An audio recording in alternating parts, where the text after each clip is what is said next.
Hello नमस्ते।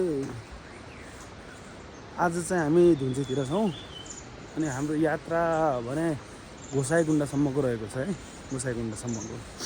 अनि यात्रा हाम्रो चाहिँ कपिलवस्तुबाट सुरु गरेको हामीले। अनि हजुरको कपिलवस्तुबाट गोसाइकुण्ड आउँदाखेरि चाहिँ 5 दिनको छुट्याए हुँदो रहेछ समय।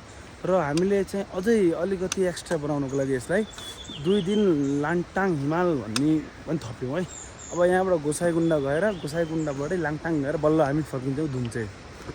र हजुरलाई मैले कपिलवस्तुदेखि गोसाइकुण्ड आउँसम्म बाटो है, अनि बाटो के छ कस्तो छ, कहाँनिर के गर्नुपर्छ, के सामान ल्याउनुपर्छ, कति बजेट चाहिन्छ, मैले हजुरलाई सब भन्नेवाला छु। एकदम ध्यान दिएर सुन्नुहोला यसले है। हजुर पनि आउँदै हुनुहुन्छ भने काम लाग्छ नि त।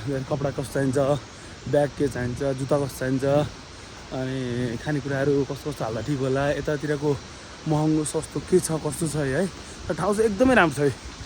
हाम्रो साथीहरू पनि हिँडिराख्नु अगाडिहरू। हामी दुईजना थियौँ र बाटोमा हजुरको 2 जना अरू थप्यौँ। भाइहरू एकदम मिजासले भाइहरू हाम्रो थपिए। हाम्रो एउटा माइडियर दाइ हुनुहुन्छ धर्मराज नेपालीजी। के छ दाइ? ठिक छ भाइ, के छ? ठिक छ। कस्तो छ यो यात्राको अनुभव के भइरहेको?